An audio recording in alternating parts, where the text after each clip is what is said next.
Und das war's. Ein gelungener, ein starker, ein sehr, sehr konzentrierter Auftritt von Philipp Petschner.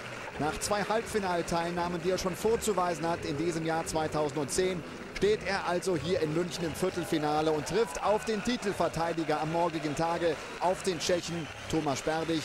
Kurze Pause, liebe Zuschauer, und dann geht's weiter mit Live-Tennis, mit der Partie von Marin Cilic und dem Stuttgarter Simon Greu.